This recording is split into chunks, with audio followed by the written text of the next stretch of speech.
Parshat, Beshalach.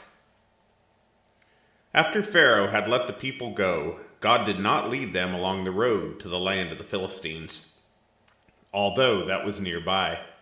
For God said the people might change their minds if they see war, and return to Egypt. So God led the people around by the way of the wilderness to the Red Sea, and Bnei Israel went up out of the land of Egypt armed. Moses also took the bones of Joseph with him, for he made Bnei Israel swear an oath, saying, God will surely remember you, and then you are to carry my bones away with you. So they journeyed from Succoth and encamped in Etham, on the edge of the wilderness. Adonai went before them in a pillar of cloud by day to lead the way, and in a pillar of fire by night to give them light, so they could travel both day and night. The pillar of cloud by day and the pillar of fire by night never departed from the people. Chapter 14. Adonai spoke to Moses, saying, Speak to Bnei Israel, so that they turn back and encamp before Pi-hahiroth, between Migdol and the sea. You are to camp by the sea opposite Baal-zephon. Pharaoh will say concerning Bnei Israel, They are wandering aimlessly in the land, the wilderness has shut them in. I will harden Pharaoh's heart, so he will follow after them. Then I will be glorified over Pharaoh along with all his army, and the Egyptians will know that I am Adonai. So they did so.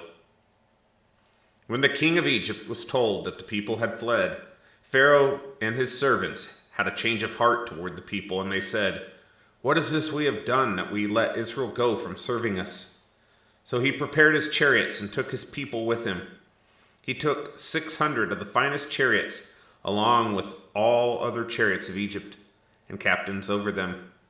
Adonai hardened the heart of Pharaoh, king of Egypt, so he pursued Bnei Israel, for Bnei Israel went out with the high hand. But the Egyptians pursued them with all the horses and chariots of Pharaoh, as well as his charioteers and his army, and overtook them as they were encamped by the sea, beside Pi-hahiroth, opposite Baal-zephon.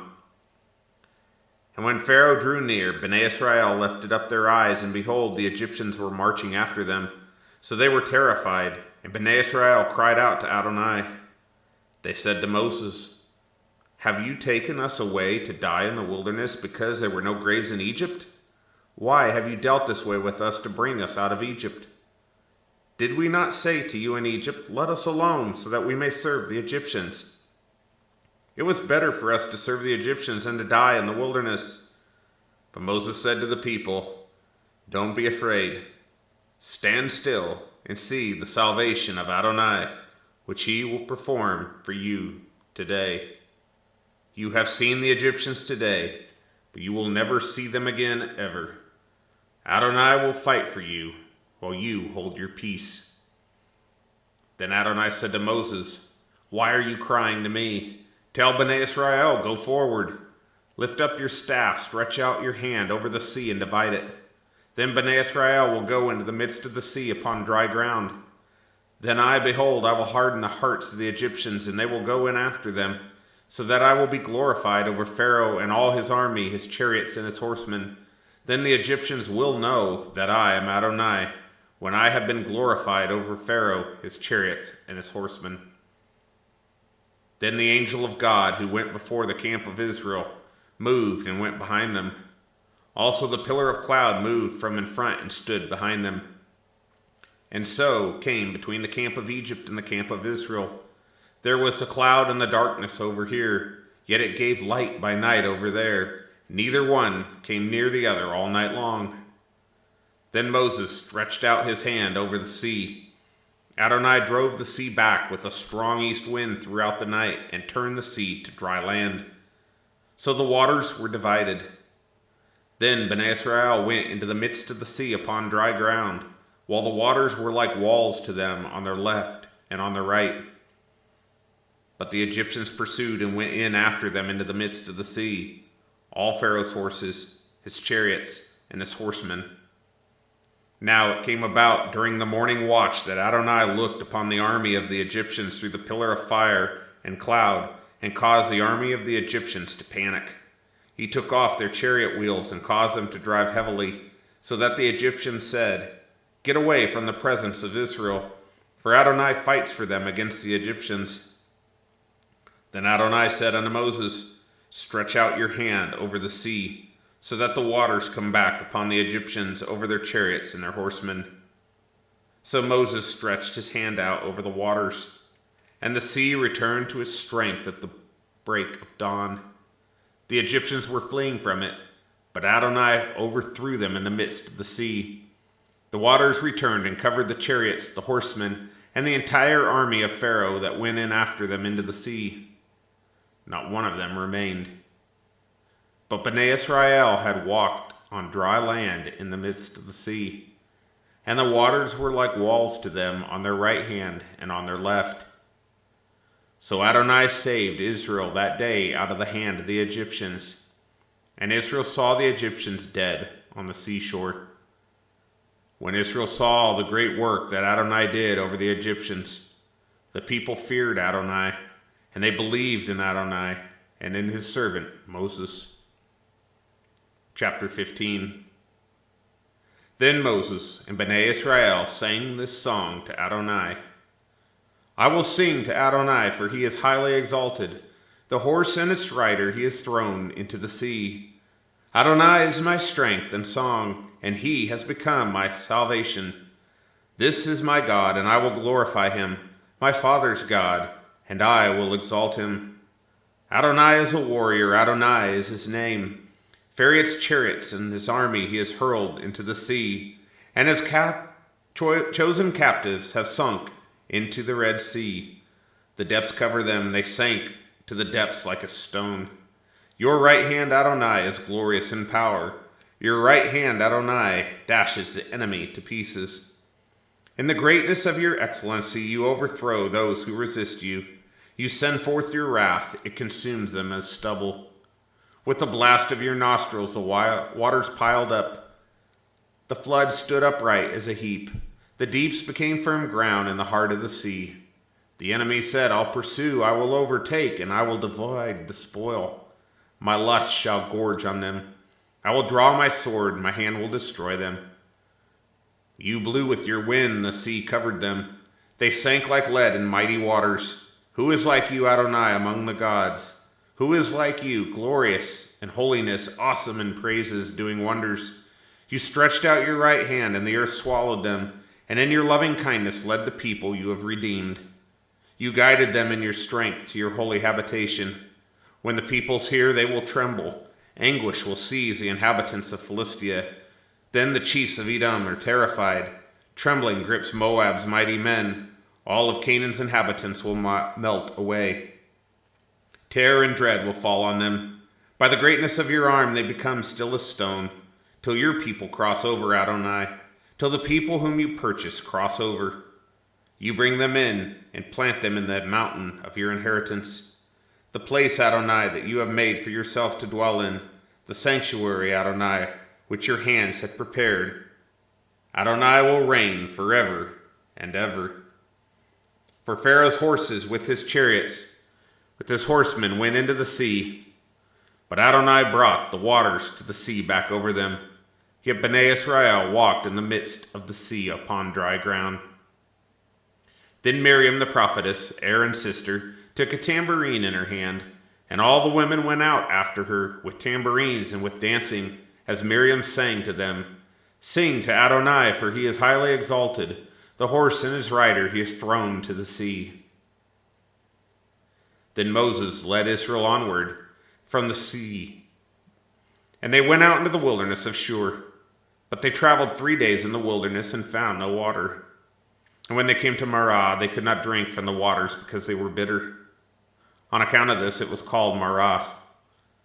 So the people complained to Moses, saying, What are we going to drink? So he cried to Adonai, and Adonai showed him a tree. When he threw it into the waters, they were made sweet. There he made a statute and an ordinance for them, and there he tested them. He said, If you diligently listen to the voice of Adonai your God, do what is right in his eyes, pay attention to his mitzvot, and keep his decrees, I will put none of the diseases on you which I put on the Egyptians, for I am Adonai who heals you."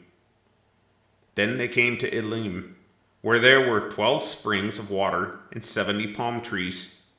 So they camped there by the waters. Chapter 16. They journeyed on from Elim, and the entire community of Bnei Israel came to the wilderness of Sin, which is between Elim and Sinai, on the 15th day of the 2nd month after leaving the land of Egypt. But the whole congregation of Bnei Israel murmured against Moses and Aaron in the wilderness. Bnei Israel said to them, "If only we had died by the hand of Adonai in the land of Egypt, when we sat by pots of meat, when we ate bread until we were full.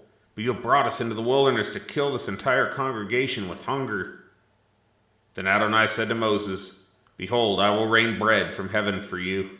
The people will go out and gather a day's portion every day, so that I can test them to find out whether they will walk according to my Torah or not. So on the 6th day, when they prepare what they bring in, it will be twice as much as they gather day by day." So Moses and Aaron said to Bnei Israel, "In the evening you will know that Adonai has brought you from the land of Egypt, and in the morning, then you will see the glory of Adonai. For we heard your complaining against him. What are we? You complain against us?" Then Moses said, "Adonai will give you meat to eat in the morning, and enough bread to fill you in the morning, since Adonai hears your complaints that you mutter against him. What are we? Your complaining is not against us, but against Adonai." Moses said to Aaron, "Say to all the congregation of Bnei Israel, 'Come near before Adonai, because he has heard your complaining.'" Then, as Aaron spoke to the whole congregation of Bnei Israel, they looked toward the wilderness, and the glory of Adonai appeared in the cloud. Adonai spoke to Moses, saying, "I have heard the complaining of Bnei Israel. Speak to them, saying, 'At dusk you will eat meat, and in the morning you will be filled with bread. Then you will know that I am Adonai, your God.'" So when evening came, quails came up and covered the camp. Moreover, in the morning there was a layer of dew all around the camp. And when the layer of dew was gone, on the surface of the desert was a thin, flake-like frost, as fine as frost on the ground. And when Bnei Israel saw it, they said to one another, "What is it?" For they did not know what it was. Then Moses said to them, "It is the bread that Adonai has given you to eat. This is the word Adonai has commanded. Every man is to gather according to his needs, an omer per person, according to the number of people per household. Each man is to take it for those who are in his tent." Bnei Israel did so, and some gathered more, some less. When they measured it with an omer, those who gathered more had nothing left over, and those that gathered less did not lack at all. Every man gathered according to his appetite. Also Moses said to them, "Let no one save any of it until the morning." However, some did not listen to Moses. Some of them preserved it until the morning, but it bred worms and rotted. So Moses was angry with them. So they gathered it morning by morning, each man according to his needs. And as the sun became hot, it melted. On the 6th day they gathered twice as much bread, 2 omers for each individual. So all the leaders of the community came and informed Moses, but he said to them, "This is what Adonai has said. Tomorrow is a Shabbat rest, a holy Shabbat to Adonai. Bake whatever you would bake and boil what you would boil. Store up for yourselves everything that remains to be kept until the morning." So they set it aside until the morning, just as Moses instructed, and it did not rot, nor were there any worms. Then Moses said, "Eat that today, because today is a Shabbat to Adonai. Today you will not find it in the field. You are to gather it for 6 days, but the 7th day is a Shabbat, and there will be none." Yet on the 7th day some of the people went out to gather, and they found none.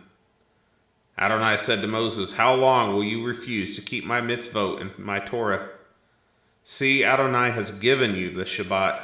So on the 6th day he gives you the bread of 2 days. Let every man stay in his place. let no man go out on the seventh day. So the people rested on the seventh day. The house of Israel named it manna. It was white like coriander seed and tasted like wafers made with honey. Then Moses said, "This is what Adonai has commanded. Let a full omer of it be kept throughout your generations, so that they may see the bread with which I fed you in the wilderness when I brought you out of the land of Egypt." Moses said to Aaron, "Take a jar and put a full omer of manna inside. Store it up before Adonai to be kept throughout your generations." Just as Adonai commanded Moses, Aaron stored it up in front of the testimony to be preserved. Bnei Israel ate the manna for 40 years.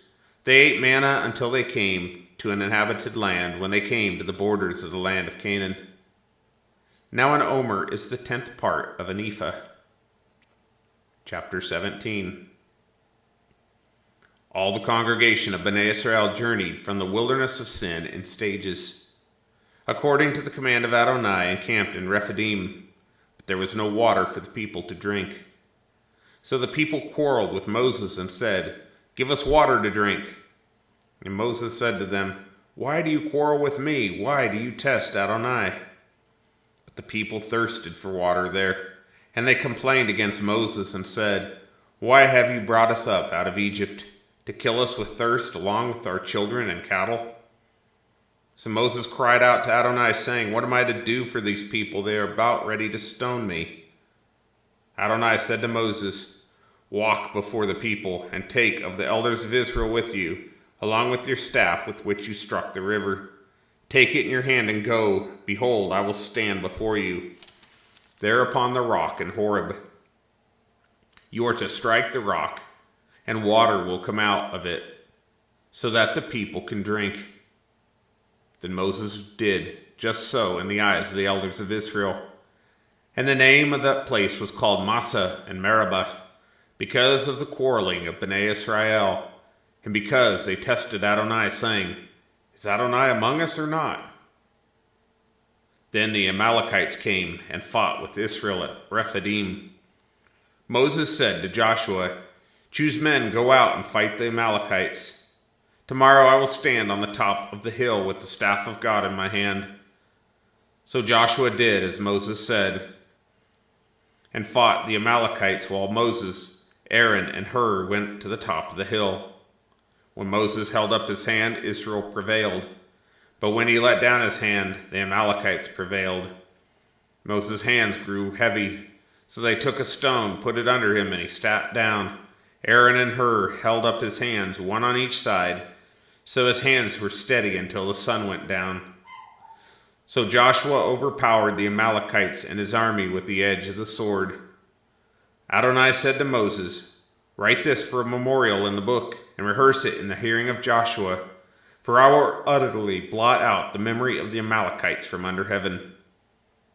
Then Moses built an altar and called the name of it Adonai Nissi. Then he said, "By the hand upon the throne of Adonai, Adonai will have war with Amalek from generation to generation."